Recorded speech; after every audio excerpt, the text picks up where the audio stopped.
Hi, everybody. Welcome. Yeah, so again, just a little about me.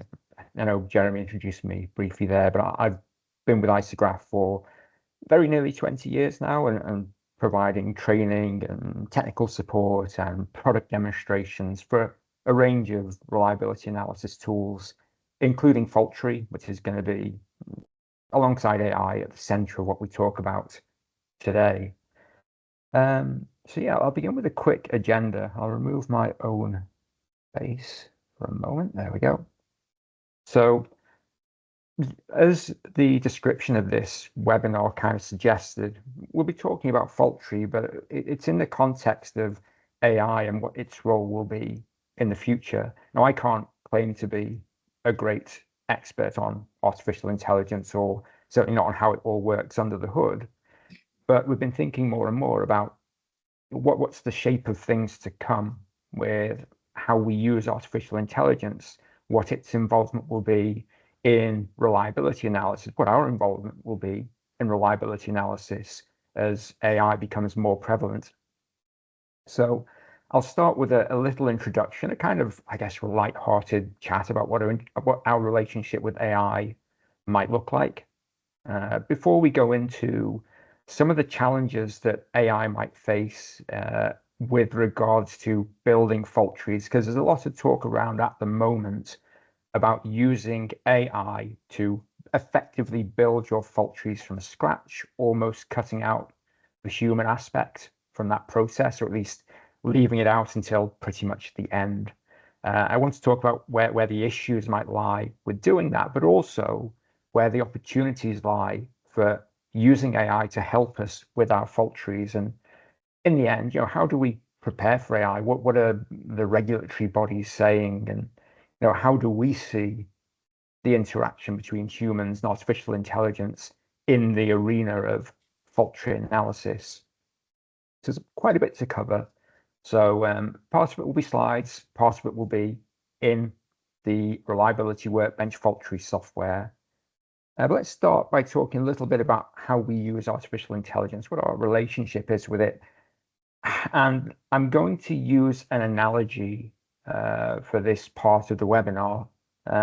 Let's say, okay, you're not a reliability engineer, you are a novelist, and you want to write the greatest fantasy novel that's ever been written.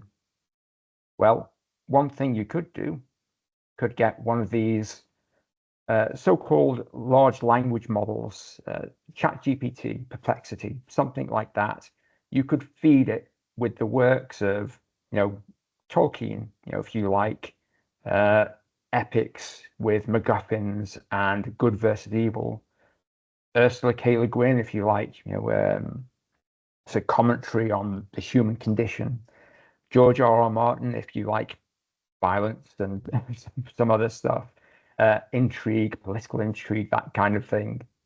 You can feed all that into your large language model, give it a prompt, and then this large language model, this artificial intelligence, would spit out the greatest fantasy novel ever written, The Other Side. And there you go, you've got your novel. We could, though, question, is this the right approach? How much involvement have we really had in the writing of this novel?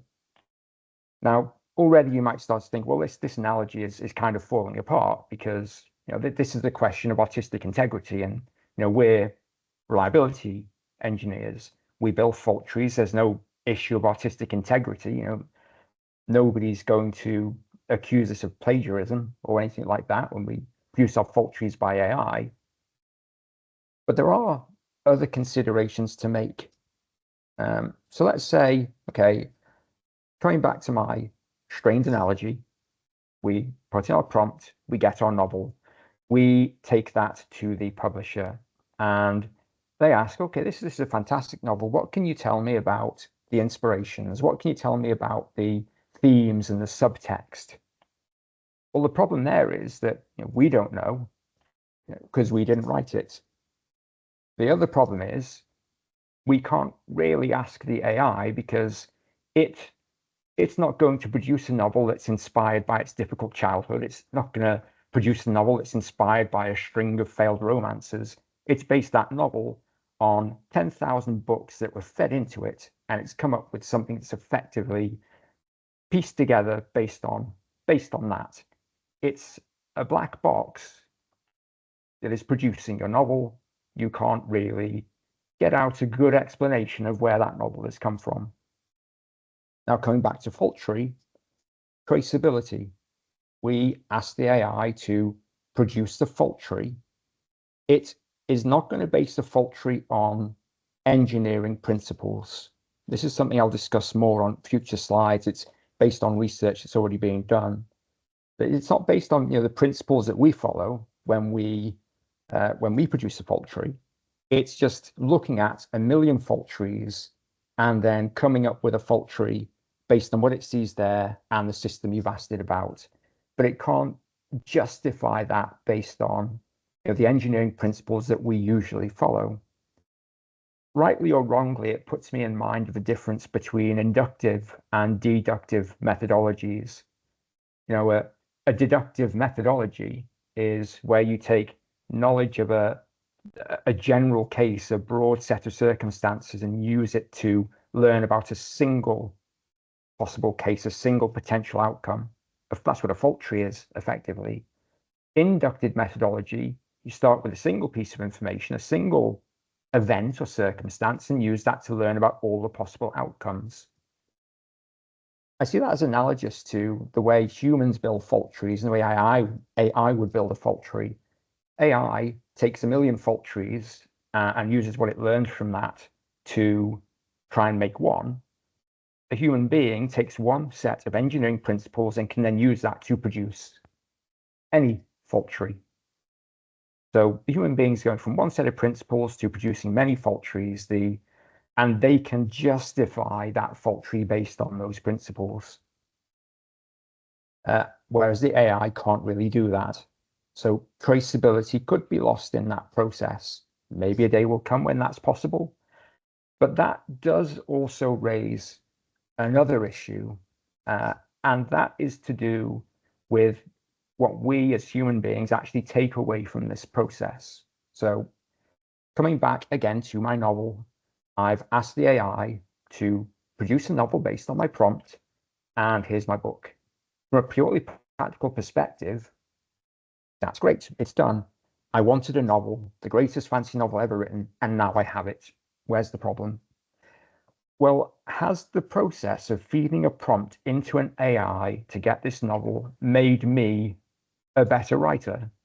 Have I learned anything from the process of doing that?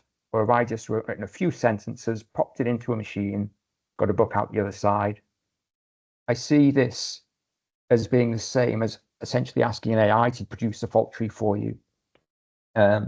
You give it its prompt and it produces a fault tree, and that fault tree may well be flawless. It will be difficult to prove because it's not traceable, not easily. You would have to go through it with a fine-tooth comb. But you have your fault tree. The problem is we've not learned anything from that process either. I see fault tree analysis, the process of actually building the fault tree, to be incredibly useful. It forces us to think carefully about the way our system works, about how the different elements of that system interact with each other. We can learn things as we go through the tree, see how it evolves as we build it. So the process of building a fault tree is educational in itself. And I know from speaking to colleagues in other parts of Peak Avenue, Plateau in particular, they see the building of an FMEA in very much the same way. So, and then of course we could say, well, we're all experts here. We've all built many fault trees over the years. So why is that a problem? I don't really need to learn much else. Well, maybe we don't, but there are going to be generations of engineers entering into the workplace, and they might find that they're coming into a world where fault trees are built by AI, and they might learn to read a fault tree, but maybe we will end up being the last generation of engineers who actually know how to properly build and understand one. I'm not sure we gain anything from going into a situation like that. So I think there is value not just in the traceability of a fault tree, but in actually the educational process of building one. So what am I saying here? Am I trying to tell you that AI is terrible and that it should all be disposed of, all be deleted? Well, absolutely not. That's not what I'm trying to say at all. AI is a fantastic tool. I mean, I've been using it myself. If I these days you can type something into a search engine and an AI can collate the results for you into something coherent without you having to browse through a dozen web pages. It is a useful tool, and it can still be useful for us with fault trees. But how? What am I suggesting? Let's, again, for a 10th or 12th time, come back to my analogy. What if, instead of coming up with a prompt, sticking it in the AI, asking it for a novel, I write a novel, I hand it to the AI and say, based on everything you know about all of these well-known authors, what improvements could I make? How does my language flow well? Are my themes consistent? Have I made errors in the consistency of my narrative? I do the work. I put the human element of the work in, and the AI gives me a load of really useful, informed suggestions that I can choose to either take or not, and improve the work that way. Could we not do that with a fault tree? Build the fault tree ourselves and have essentially an electronic proofreader who can go through it and use knowledge of many fault trees it's seen before to pick out. It might say, okay, maybe you've missed the control failure for this element here. Or, these kind of components often experience common cause failure. Are you sure you've remembered to put that in? So it can read through your tree and give you a list of suggestions based on what it's read and help you to make your tree correct. Pick out where there may be issues. So this is something that's addressed in a paper I'd like to talk about later. But I want to come back just to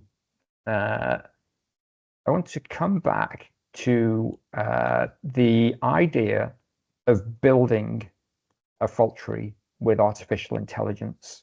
Because I mentioned in the agenda that there are challenges involved in that, in asking an AI to build a fault tree from scratch. There's a really interesting paper that I've read recently in the research for this webinar that talks about that and some of the challenges that were faced. And these large language models, ChatGPT, Perplexity, one or two others, did struggle with some elements, even down to the basics of just drawing the elements. They could be taught to do that. But then, of course, it was only really dealing with some fairly elementary concepts, just coming up with a simple fault tree. Very often, fault trees are not simple. They have complex and unusual logic, context-sensitive structures and calculations. And building a fault tree, and indeed any kind of reliability model, often requires a degree of imagination, simply because you can't expect every system you analyze to be exactly the same as every system you've ever modeled before, or just an amalgam of those systems. So an AI can only base its thinking on stuff that's come before. It takes still, at least, a human mind to make those more complex conceptual leaps. Now, I'm not saying it will never happen. Last year, AI couldn't draw hands. This year, I think it can. But like I said, there are other things to consider. But let's talk a little bit about some of those more complex things that we said maybe artificial intelligence might struggle with a little bit, at least at the moment in the state that it's in.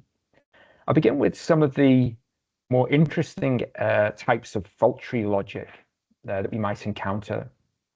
So, not logic.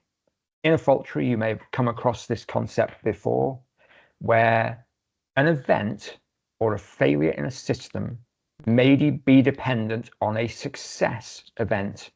So maybe a particular hazard might only occur if a certain component in your system is working. This is like something you may come across when you're talking about SOTIF, safety of the intended function in the automotive sector. You know, if a component or a system, an element, might perform the function that's intended, but in doing so contribute to a hazard. If it's not performing that function, if it's failed, then it can't contribute to that hazard. It almost sounds a little backwards, but there are scenarios where a hazard, a failure of a system, might be dependent on the success of an event, the success of some part of that system. A very generic example of that is shown here. Now, I know the resolution isn't great here. I might zoom in a little bit to make that, even though it doesn't quite fit on. So in the automotive sector, you probably would have come across the concept of residual faults and multiple point faults. Here you have an element, a component that performs a function. If it fails, then there is a safety mechanism in place to maybe catch and correct that failure or place the system into a safe state. And in a fault tree, you might have,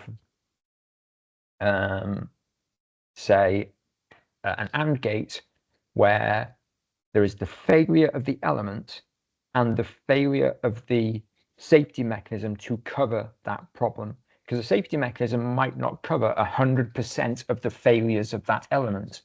Maybe it covers 90%, but 10% of them are not covered. This is what we call a residual failure, a fault, a failure that is not covered by the safety mechanism. On the other hand, you have multiple point faults, faults in the element that are covered by the safety mechanism, but you get a failure anyway because the safety mechanism itself has failed. Naturally, these two things must be mutually exclusive because you can't have a fault that is both covered and not covered by the same safety mechanism. You might have multiple safety mechanisms, but in my simple example, I have one safety mechanism.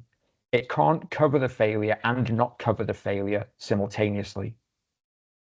So I might model that in one way with a NOT gate, where I say, well, residual faults happen if the fault is not covered, but multiple point faults can happen if the failure is not covered, or rather, if it is covered. I use the same event, but I stick it under a NOT gate, forcing these two scenarios to be mutually exclusive. They cannot happen at the same time. So straight away, it's a relatively complex idea in a fault tree, and that can be a tricky thing for maybe the AI to pick up. What makes it more tricky is that there's actually 2 or 3 different ways of dealing with this in a fault tree. There are NOT gates, but there are also exclusive OR gates. In this example, it's the same fault, same control unit, same event for having that failure not covered, but now I have a separate event for the probability that the failure is covered. But now the mutual exclusivity is enforced by exclusive OR, an exclusive OR gate at the top of that tree. So now that's saying only look at the probability of this event or this event, but not both of them. A conventional OR gate would consider the possibility that both of these things are happening at the same time. An exclusive OR gate is saying only one of these 2 things can happen at a time. In order for this to cause a failure, this must be working, and vice versa. Another way of approaching it. And a third way would be to use disjoint events, where now I don't have any weird gates anymore. I have a regular OR gate at the top, 2 separate events, no NOT gates. This is all conventional and an OR logic, but I've told the program that these 2 events are disjoint. I've popped them in an event group together, and I've said they are mutually exclusive of each other, and the probabilistic outcome is the same. 3 different ways of achieving the same thing, and depending on the complexity of the tree, the nature of the scenario, your AI would have to try and work out which one of those three is the best one to use. It can be difficult for a human being to do that. So these are the kind of complex things that might be tricky for AI to pick up, and why it's handy for the human being to be very much involved in the process of building these trees. And there are other methodologies that are associated with this that the analysis would then need to consider. Do you want, for example, to post-process success states? Maybe users of the software have come across this option before and wondered what it means. Basically, after generating the minimal cut sets for your fault tree, the sets of events that cause the system hazard to occur, the program can automatically remove the success states from the cut sets. Why would you do that? The reason for that is that for so-called upper bound approximations, that can actually make the calculation more accurate. The AI would have to dynamically determine whether that's a good idea or not. There's post-processing of success states, setting cutoffs on success states. You can discard events, success events, if their probability is sufficiently close to 1, because they would not be making much contribution to the result. I mean, already this is getting quite complicated. So these are among the kind of logical challenges that we would face with AI generating fault trees from scratch. Simple fault trees and in OR gates, absolutely. It would probably be able to do that without too much difficulty. But the moment these more complex scenarios come in, then the challenges become greater.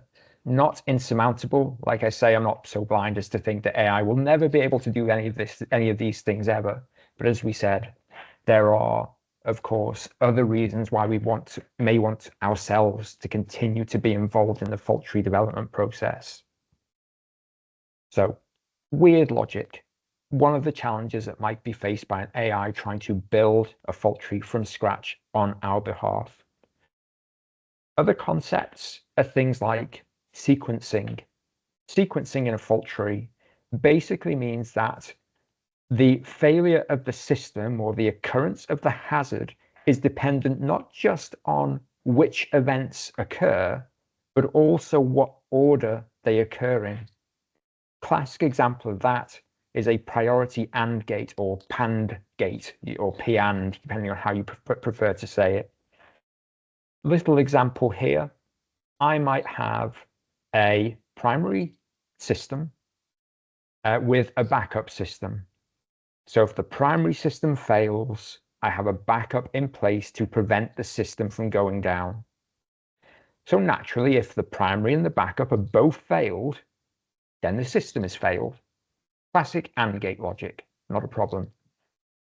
But then what if I have a switching system that in the event the primary system fails, I use that switch, that auto switching system, to go over to the backup system.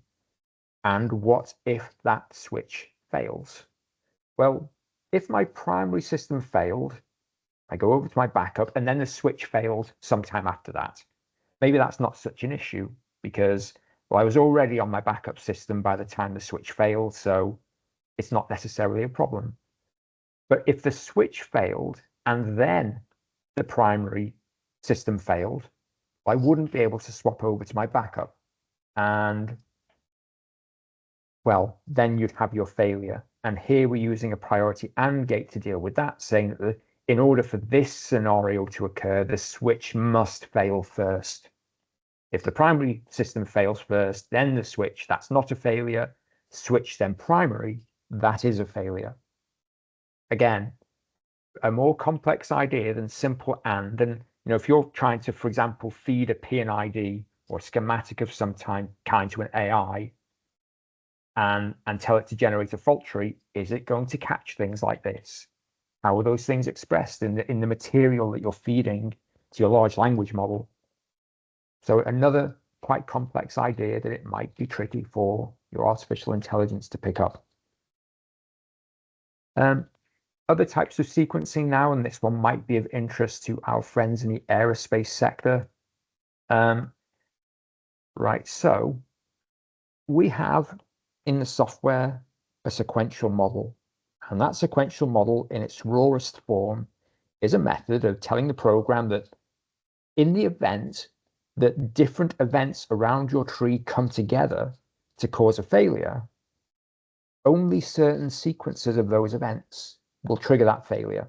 It's a little bit more subtle than a PAN gate, a priority gate, because a priority gate requires all the events to be under the same gate together. This sequencing event, this sequential model, does not require that. The events could be dotted throughout your tree. The sequencing is only applied if those events are together in a minimal cut set. So this is achieved with this sequential failure model. But we can even go beyond that.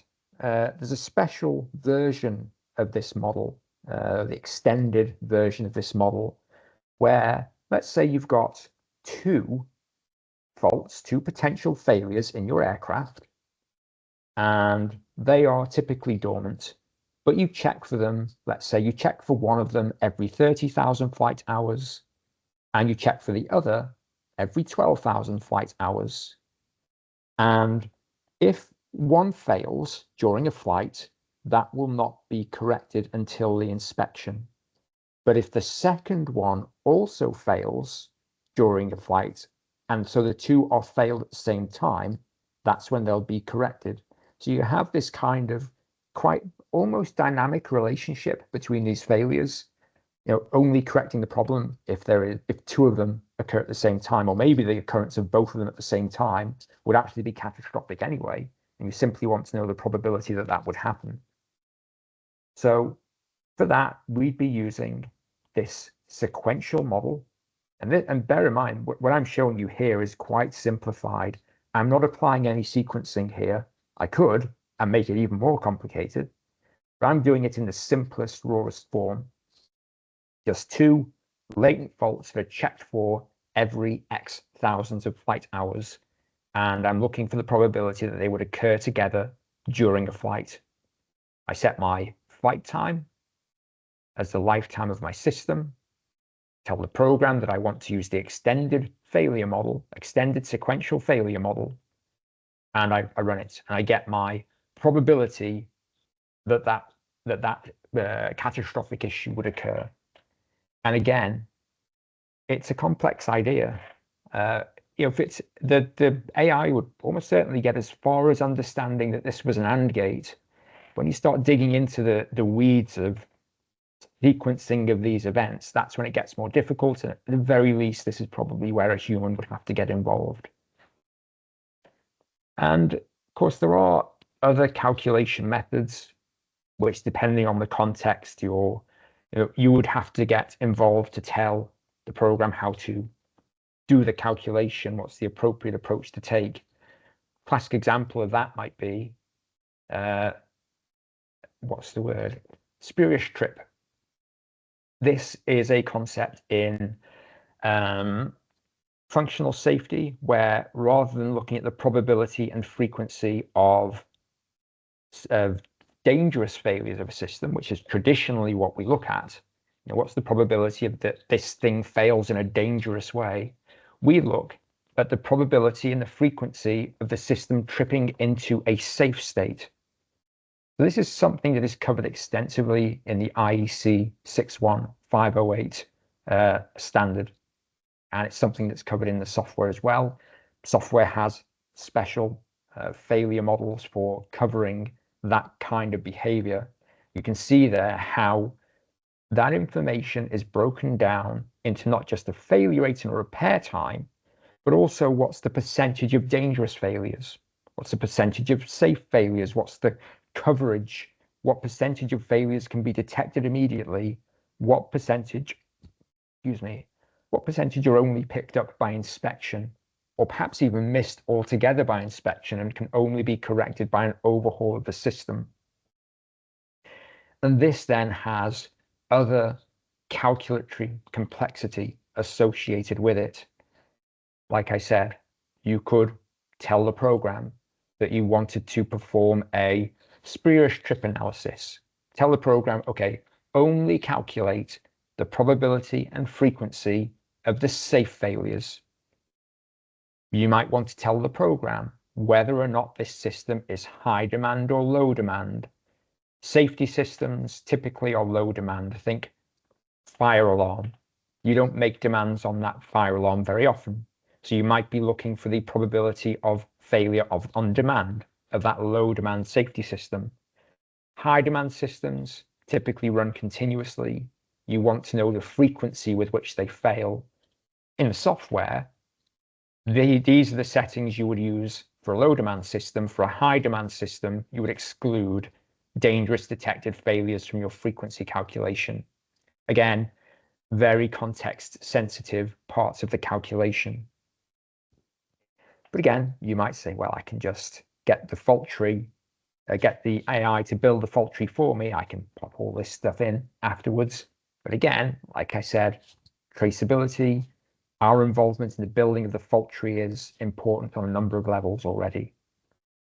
And of course, also common cause failure. The probability, the likelihood that certain failures, certain events that ordinarily occur independently of one another might occur at the same time for the same reason. For example, all of my pressure transmitters are on the same pipeline, but if somebody bumps into that pipeline with a crane or a truck, all of those pressure transmitters might be compromised. So it's a common point of failure. I won't go into the details of how that's modeled mathematically, just for time. Beta factors are a very common example of this. Applying a factor that indicates what proportion of failures are caused by common causes. But a little bit like the NOT logic we discussed earlier, the success logic, there's actually more than one approach to this problem as well. You might approach it with beta factors or one of the other 3 or 4 common cause failure methods. You might also approach it using common events and gates. Do you want to have a beta factor model, or do you want a special event that represents that common point of failure, a shared event that might appear in multiple parts of your tree, a common point of failure in the logic? How is that decision made? Using a beta factor or a shared event in the tree. If your AI chooses one or the other, how does it then justify that to you? How do you justify that to yourself? So again, I'm not saying that this won't be a surmountable problem in time, but it just illustrates the importance of human involvement in this process. But it's not all sort of doom and gloom. And I see huge opportunities for using artificial intelligence in, partly at least in the building of a fault tree, but also in the analysis and interpretation of fault trees as well. So an AI would help you to understand where the issues might lie in your system. And there are different ways the artificial intelligence could do that. So, I run a model, and one of the things that I can look at, but one of the things that the artificial intelligence could look at and process very quickly and just save us the time and the effort of something that's ultimately, it doesn't require constructive input from a human. It's basically just reading numbers. It could take a look at importance analysis. It could rank events and pick out the ones that are contributing the most to a system. Like here, my non-return valve, the Fusel-Vasselli importance, seems to indicate that it's contributing to 100% of failures in my system. It could also look at sensitivity, how much my system might deteriorate in the event that contributing event got worse. I can see if NRV got worse, that would have a bigger impact than pretty much any other event. But then we might say, well, that's obvious. If the event contributes a lot to failure of the system, then naturally the system must be very sensitive to it. And we might look at that and call it a day. Okay, well, we know now where the bad actor is. We can ignore everything else. Obviously, we wouldn't really do that, but let's assume we're not following best practice for a moment for the purpose of my example. But there are things that a human being might miss, particularly in a big, complex fault tree. What I want to do is go down to the bottom here, where I have this grid failure. This sad little grid failure at the bottom has the lowest Fusel-Vasselli importance. It contributes the least to failures in this fault tree. Take a look at the Birnbaum importance. It's actually higher than almost all the other events in the tree, except maybe one or two. What you're seeing there is an event that doesn't contribute much now, but if you let that get worse, your system could really suffer as a result. It's a pitfall, a hidden danger, which you might not spot if you're a human being looking through a report with 10,000 events in it. AI could pick that up very quickly.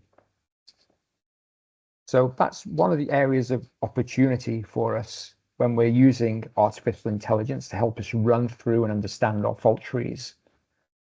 Other areas, sensitivity analysis. Special sensitivity analysis is something that the software can do to kind of run through your fault tree and try to determine, again, which events your system is most sensitive to, this time by almost in a brute force fashion, changing the input parameters and seeing what the ultimate output would be. So I could do that for the events in my tree.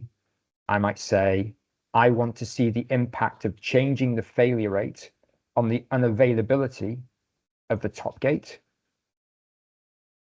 And I might say, I'm just going to do that for 5 factors. So I just multiply the failure rate by different factors and see what the output would be at the end. So I run the calculation. Oops, I need to specify a gate for that. Excuse me. Perform the calculation, and it will give you a list of events and what the unavailability of the top gate would be if you modified the failure rate of each event by a certain factor. It's really easy for me to see from this that NRV seems to be the one to which my tree is most sensitive. But imagine again, that's 10,000 events with 10 multiplying factors. Crunching those numbers yourself is going to be difficult, tedious, prone to error. But with the help of artificial intelligence, that's going to be a lot easier. Maybe the final point before I go back to my slides. This, I think, I spoke with Joe the other day about this, and correct me if I've misinterpreted what you said, Joe, but I think what Joe was telling me was about using human beings. Using human beings were a terrible thing to say, but basically ourselves building the fault tree effectively in broad strokes, but having the artificial intelligence there to run through it and pick up places where maybe there are repeating patterns. I've put in an event or a gate for a certain type of element, and the artificial intelligence knows, okay, that kind of element suffers with these failures and these common cause problems. I'll just slot that in here. So you've built the tree and you followed that top-down logic and got the benefits of doing that. The AI is doing the tedious, busy work of just putting in those elements that always pop up over and over again. So you're not having to do that repetitious work yourself. An example where that might pop up is again back in the automotive sector. IEC 26262, too many standards. ISO 26262, part 10, discusses this concept of different failure patterns effectively. And again, this is going back to sequencing, different sequences of failure between an element and the safety mechanisms that cover that element. So these are repeating patterns that might occur throughout a fault tree. So if the AI recognizes these patterns and understands where they should come in a tree, you could build a fault tree and just tell it, okay, this is a certain type of element. The AI knows, okay, pattern 1, pattern 3. I'll take this preset section of fault tree, slot that in here, and I'll give you a report showing you what I've put where. You can just go through it, make sure you're happy, make any changes you think are required, and then you have your fault tree.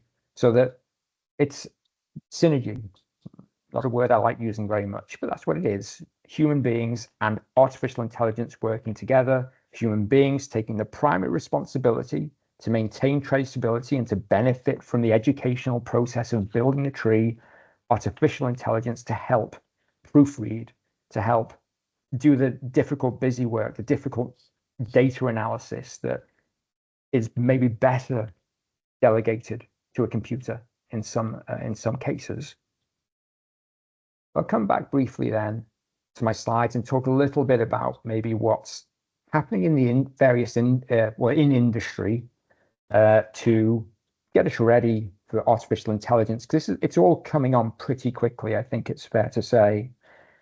But both the sort of American and European regulatory boards in aviation have put out roadmaps for the safety assurance of artificial intelligence. Now, this is not specifically to do with creating fault trees. This is really more about integrating artificial intelligence into the aircraft themselves in most cases. But having artificial intelligence as part of the process of developing an aircraft is also important as well. And in particular, it does mention, at least the FAA roadmap mentions the use of artificial intelligence as part of a system safety review. Specifically, like what we were just talking about a moment ago, doing the difficult process of, human beings still have to do these analyses, still have to go through these methods, but helping human beings to spot problems that they may not see themselves, taking large data sets and looking for patterns that lead to unexpected failures, patterns that the human eye might not spot.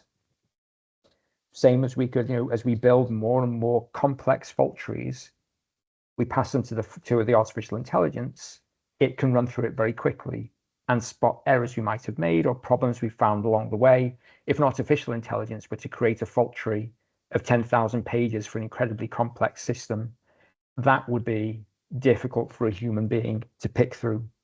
But a big team working together could produce that tree. The artificial intelligence could proofread it very quickly. I see that as being kind of analogous with what we're talking about here.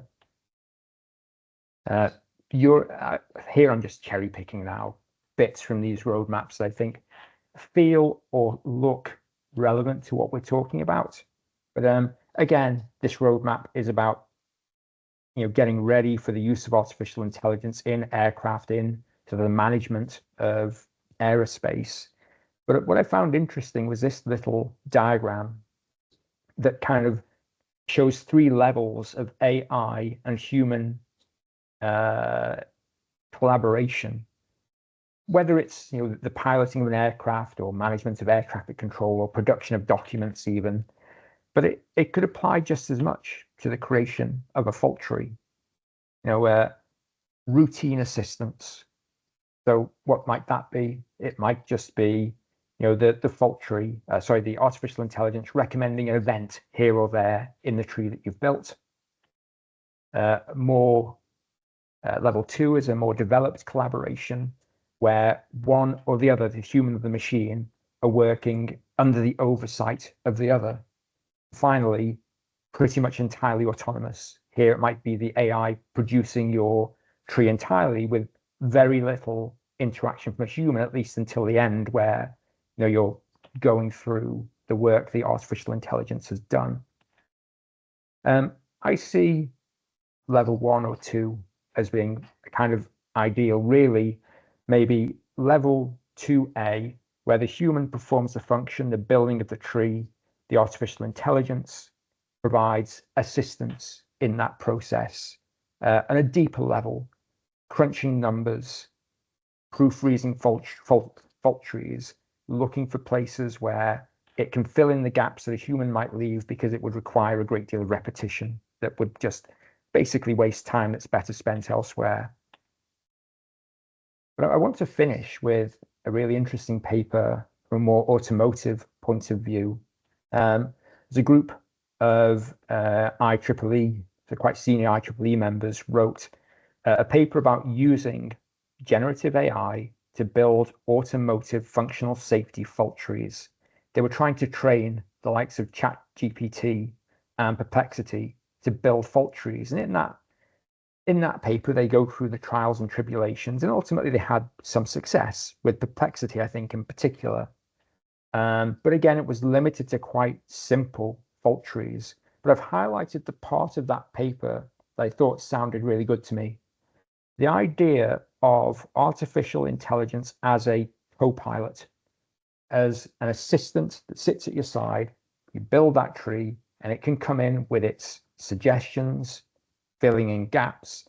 Like I say, taking at the bottom there, it says completing some tasks on the human being's behalf, like just filling in where those repeated patterns occur in a fault tree, where again, your time might be better used elsewhere, but also crunching through large amounts of data that come from these analyses, picking out problems that you yourself might not have spotted.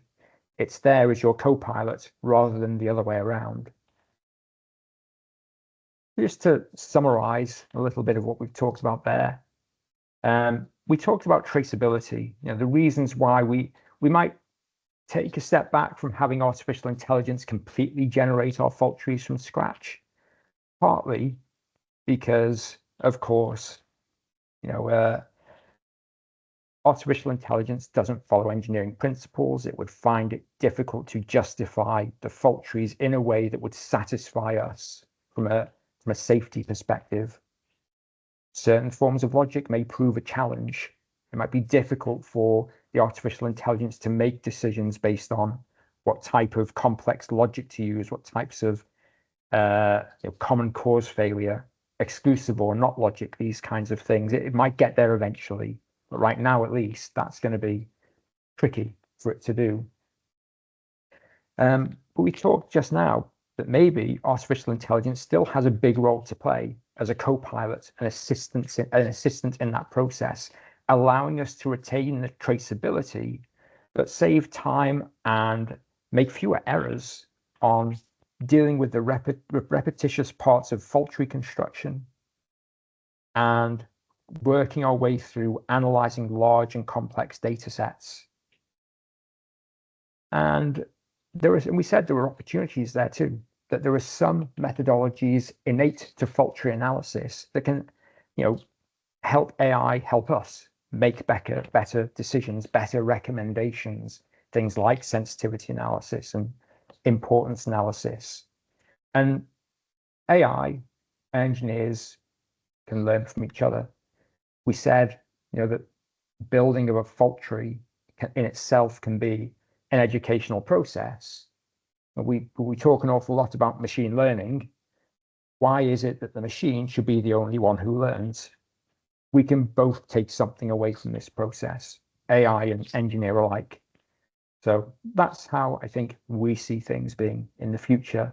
Human beings taking responsibility for building these analyses, artificial intelligence there to make that process smoother, less prone to error, help us make the right decisions in the end, not take the decision-making process away from us, but help us. It's another tool in the toolbox.